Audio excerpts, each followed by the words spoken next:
తప్పి ఆఖరికి రైతులను ఆ రకంగా మోసం చేసిండ్రు. పిల్లలకు చెప్పిండ్రు, ఆడపిల్లలకు మగపిల్లలకు చదువుకున్న వాళ్ళకు మీరు ఇద్దరు ఉద్యోగాలు ఊడగొట్టుండ్రి. కేసీఆర్ది కేటీఆర్ది ఇద్దరు ఉద్యోగాలు ఊడగొడితే మీకు మొదటి సంవత్సరంలోనే 2 లక్షల ఉద్యోగాలు ఇస్తామని చెప్పిండా? యాదుకున్నదా? చదువుకున్న పిల్లలు పాపం వాళ్ళ అవ్వకు తాతకు పెన్షన్ వచ్చినా వీళ్ళు పోయి కాలు మొక్కితే వాళ్ళు కూడా మన కిలా ఫోటేసిండ్రు. ఈ పిల్లలు పోయి అమ్మా మా కొలువు వస్తుంది, కేసీఆర్ కొలువు పోతేనే మా కొలువు వస్తుంది, రాహుల్ గాంధీ చెప్తాండు నమ్ము అని చెప్పి మొదటి సంవత్సరంలో 2 లక్షల ఉద్యోగాలంటే నమ్మిండ్రు. నమ్మి ఆయనతో వీళ్ళు కాలు మొక్కితే పిల్లలు అయ్యో పాపం పిల్లల కొలువు వస్తుందట అని చెప్పి వాళ్ళని కూడా ఓటేసి గెలిపిస్తే ఇలా పిల్లల్ని కూడా మోసం చేసిండు. మొదటి సంవత్సరంలో 2 లక్షల ఉద్యోగాలు అన్నాడు. 2 ఏళ్ళు అయిపోయింది. 2 ఏళ్ళు కలిపి కూడా ఇప్పటికే 6-7 వేల ఉద్యోగాలు కూడా ఇయ్యలే రేవంత్ రెడ్డి. గతంలో మనం ఇచ్చిన ఉద్యోగాలకి ఇలా ఈయన కాగితాలు ఇచ్చుకుంటా అవి నేను ఇచ్చినా అని అబద్ధం చెప్తా ఉన్నాడు.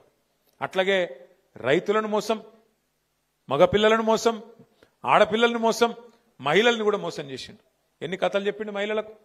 అమ్మా సోనియమ్మ చెప్పింది డిసెంబర్ నుంచే ఇస్తా, 2,500 ఇస్తా, మీకు మహాలక్ష్మి ఇంటింటికి ఇస్తా అని చెప్పి అత్తకు 4,000, కోడలకు 2,500 ఇస్తా అని చెప్పి రాష్ట్రంలో ఉండే 1,67,00,000 మంది ఆడబిడ్డల్ని అందరినీ మోసం చేసిండు. వాళ్ళ ఏ ఒక్కరికి కూడా 2 ఏళ్ల తర్వాత కూడా ₹1 ఇచ్చింది లేదు. మీదికెళ్ళి పెద్ద పెద్ద మాటలు చెప్తుండు. మహిళలందరినీ 1,00,00,000 మంది మహిళలనట, 1,00,00,000 మంది మహిళల్ని కోటీశ్వరులు చేస్తా అంటుండు. నాకు తెలియకడితే నాకు లెక్కలు సగం రాదు కానీ 1,00,00,000 మందిని కోటీశ్వరులు చేయాలంటే ఎన్ని కోట్లు కావాలనే? 1,00,00,000 కోట్లు. నీ బడ్జెట్ ఎంత? 2.5 లక్షల కోట్లు, 3 లక్షల కోట్లు. 1,00,00,000 మందిని కోటీశ్వరులు చేయాలంటే అంటే ఇంకెన్ని రోజులు ఈ అబద్ధాలు? 2 ఏళ్ళు అయిపోయాయి. 1,00,00,000 మందిని కోటీశ్వరులు చేస్తా అన్నాడు. ఆడపిల్లలు లగ్గం చేసుకుంటే కేసీఆర్ ₹1,00,000 ఇస్తుండు కదా, నేను తులం బంగారం ఇస్తా. వచ్చిందా అవలకన తులం బంగారం? ఇంకా చెప్పుకుంటూ పోతే ఒకటి కాదు. ఇక చదువుకున్న వాళ్ళకి స్కూటీలు ఇస్తా, 420 ఉన్నాయి. ఏం చెప్పాలి, ఎన్ని చెప్పాలి? 420 420 హామీలు నోటికి వచ్చిన అడ్డమైన అబద్ధాలు చెప్పుకుంటా సంపుకొని మొత్తానికైతే ఇవాళ గద్దెనెక్కి కూర్చున్నాడు. కూర్చొని ఏం చేసిండు మరి? 2 ఏళ్ళు మీకు నెలకు ₹1,000 ఎత్తా అన్నాడు. నెలకు ₹1,000, 24 నెలలు అయిపోయా. నెలకు 1,000, 6.5 లక్షల మంది ఆటో డ్రైవర్లు అనుకో. నెలకు ఎంత అవుతుంది? 6.5 లక్షలు ఇంటూ 1,000 అంటే 65 కోట్లు. సంవత్సరానికి ఎంత అవుతుంది? 780 కోట్లు. 2 ఏళ్ళకి ఎంత అవుతుంది? 1,600, 1,520, 1,560 అట. ఆగానే చెప్తాడు, నాకు లెక్కలు రావు, ఆయనకు బాగానే వచ్చు. 1,560 కోట్లు. ఇలా ఆటో అన్నలకు రాష్ట్రంలో రేవంత్ రెడ్డి ఎంత బాకీ ఉన్నాడు? 1,560 కోట్లు బాకీ ఉన్నాడు. యాది పెట్టుకోరు మీరు. కాంగ్రెస్ వాడు మళ్ళీ ఓటాడితే చెప్పాలి, బిడ్డ బాకీ ఉన్నావు, అదేవాడు కడతాడు రా అని అడగాలి. ఒక్కొక్క ఆటో మీద ఎంత బాకీ ఉన్నాడు? 2 ఏళ్లకు 24,000, నెలకు ₹1,000 చొప్పున 24,000 రూపాయలు బాకీ ఉన్నాడు. రేవంత్ రెడ్డి ఏమనుకుంటాడు ఎరికేనా? నాకు ఎరికే. ఏమనుకుంటాడంటే వీళ్ళంతా అమాయకులు, ఆఖరికి ఒక 6 నెలలకి ఇత్త అయిపోయాక ఇప్పటి నుంచి ఎందుకు, ఆఖరి 6 నెలలకి ఇత్త అన్ని మర్చిపోతారు మనోళ్ళు. అప్పుడే బుస్సుమంటారు, అప్పుడే తుస్సుమంటారు. ఏం కాదు, ఆఖరి 6 నెలలు ఇచ్చి నేను మాయ చేస్తా, మాయ చేసి మళ్ళా డైలాగులతోని నేను మళ్ళా గెలుచుకొని వస్తా అనే ధీమా మీద ఆయన ఉన్నాడు. ఆడపిల్లల్ని అట్లే మోసం చేసిండు, మిమ్మల్ని మోసం చేసిండు. ఇంకా గమ్మతేం తెలుసా? ఆటో సంక్షేమ బోర్డు అన్నాడు, నెలకు ₹1,000 అన్నాడు. కానీ కేసీఆర్ గారు 13.5 లక్షల మందికి ఆటో డ్రైవర్లకు, అదేవిధంగా మిగతా రంగాల్లో ఉండే అసంఘటిత రంగంలో ఉండే డ్రైవర్లకు ప్రమాద బీమా తెస్తే దాన్ని ఊడగొట్టిండు. ఇలా మీకు బీమానే లేదు.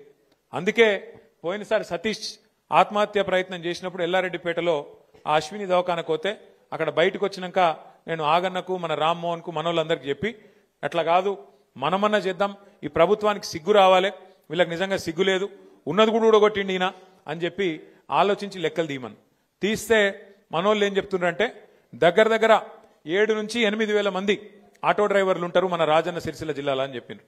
నేనేం చెప్పినా అంటే ఒక ప్యాసింజర్ ఆటోనే కాదు, ట్రాలీ ఆటో ఉండొచ్చు, లేదా ఇంకొక మాట కూడా నేను మీకు ఇస్తా ఉన్నా ఈరోజు.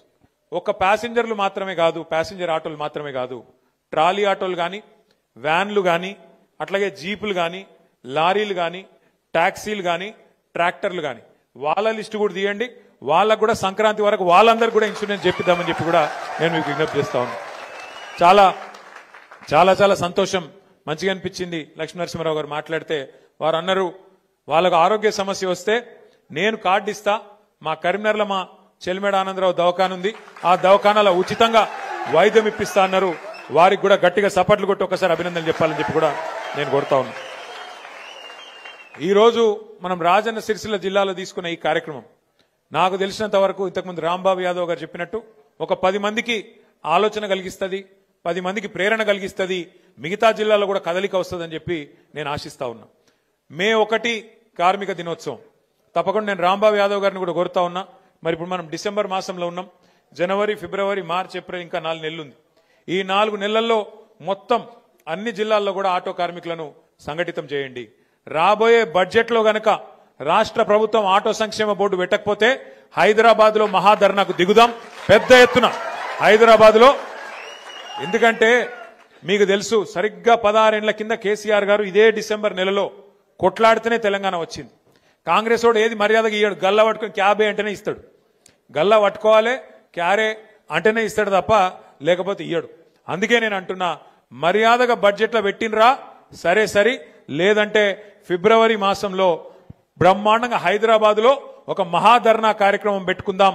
ప్రభుత్వం దిగి వచ్చేదాకా వాళ్ళు ఎంబడబడదామని చెప్పి కూడా నేను విజ్ఞప్తి చేస్తా ఉన్నా. ఇంకా కొన్ని ఆలోచనలు కూడా ఉన్నాయి. మీరందరూ కలిసి మరి ఒక మంచి క్రెడిట్ సొసైటీగా ఏర్పడితే, మన జిల్లాలో క్రెడిట్ సొసైటీగా, కోఆపరేటివ్ సొసైటీగా మీరు ఏర్పడితే, నేను మా అన్న ఆగన్నకు రిక్వెస్ట్ చేస్తున్నా, కూర్చోబెట్టి మాట్లాడు. కొన్ని దగ్గరలో చేసినట్టున్నారు. సొసైటీకి ఏర్పడితే కొన్ని లాభాలు కూడా ఉంటాయి, కొన్ని మైక్రో లోన్స్ వస్తాయి. మీకు కూడా కొంత ఇప్పుడు వ్యాపారం నడుస్తలేదు కాబట్టి ఆగమాగం ఉన్నది కాబట్టి పరిస్థితి, ఎవరు చచ్చిపోకుండా ధైర్యం ఇచ్చేందుకు. ఆ రోజు కేసీఆర్ గారు 2005-6లో ఇక్కడ సిరిసిల్లలో నేతన్నలు చచ్చిపోతుంటే 50 లక్షల రూపాయలు తీసుకొచ్చి ఇక్కడ ఒక సొసైటీ ఏర్పాటు చేసి పద్మశాలి సంఘం పెద్దలకు, అప్పుడు వంగర్ నరసయ్య గారని పెద్ద మనిషి ఉండే, వారి చేతుల్లోనే డబ్బులు పెట్టి ఇప్పటిదాకా లోన్లు నడుస్తూనే ఉన్నాయి. వేలాది మందికి లాభం కూడా దాంతో జరిగింది. ఎవరు చచ్చిపోకండి, తెలంగాణ వచ్చినాక నేను కాపాడుకుంటా అని చెప్పి ఆ రోజు ధైర్యం చెప్పిండు కేసీఆర్ గారు. ఇవాళ నేను కూడా మిమ్మల్ని కూడా కోరేది ఒకటే, మీకు అండగా మేమున్నాం. కష్టమైన నష్టమైన ఒక సొసైటీ ఏర్పాటు చేసుకొని దానిలో కొంత మూల నిధి పెట్టుకొని తప్పకుండా సూక్ష్మ రుణాలు అంటే మైక్రో లోన్స్ ఇచ్చుకొని మీరు ఎక్కతక్క మళ్ళీ ఆగం కాకుండా ఎవరికైతే అవసరం ఉందో వారే నడుపుకునేటట్టు ఒక సొసైటీ లెక్క ఏర్పాటు చేద్దాం. దానికి కూడా, ఆ కార్యక్రమానికి కూడా రాజన్న సిరిసిల్ల జిల్లా నుంచే శ్రీకారం చుడదామని చెప్పి కూడా నేను మీకు విజ్ఞప్తి చేస్తా ఉన్నా. 162 మంది ఆటో డ్రైవర్లు ఇప్పటికే ఆత్మహత్య చేసుకున్నారు. ఇవి ఖచ్చితంగా ప్రభుత్వ హత్యలే, ఇవి ఏ అనుమానం లేదు. ఎందుకంటే ఫ్రీ బస్ అంటాడు, ఫ్రీ బస్ కూడా ఫ్రీ ఎట్లయితుంది నాకు తెలియక అడుగుతా. లేడీస్కు ఫ్రీ అట, మగవాళ్ళకు డబల్ టికెట్ అట, అది ఫ్రీ ఎట్లయితుంది? అదే మళ్ళా ఇంట్లో ఉండే పిల్లలకు, ఇంట్లో చదువుకునే పిల్లలు ఉంటే వాళ్ళ బస్ పాస్ ఛార్జీలు 25% పెంచిండు. అప్పుడు మొత్తం ఇంటి మీద ఎక్కువ పడ్డట తక్కువ పడ్డట, మరి అదేం ఫ్రీ బస్సు నాకైతే తెలియదు. ఏమనంటే free bus okay, free bus పెట్టు, కానీ ఇటు ఆటో ఓనర్లను కూడా కాపాడు. చనిపోయిన 162 మంది ఎవరైతున్నారో ఆటో ఓనర్లు వాళ్ళ లిస్టు కూడా అసెంబ్లీలో నేను ఇచ్చిన, ముఖ్యమంత్రికి తెలియక కాదు, పేరిచ్చిన, ఊరు పేరు ఫోన్ నంబర్తో సహా లిస్టుతో సహా ఇచ్చినాం. మరి నిజంగా ఈ ప్రభుత్వానికి ఆటో ఓనర్ల మీద ప్రేమ ఉంటే, చిత్తశుద్ధి ఉంటే, ఒక్కొక్క కుటుంబానికి, చనిపోయిన ఆటో కార్మికుడి కుటుంబానికి 10 లక్షల నష్టపరిహారం కూడా వెంటనే చెల్లించాలని చెప్పి కూడా ఇవాళ సిరిసిల్ల జిల్లా వేదికగా మనం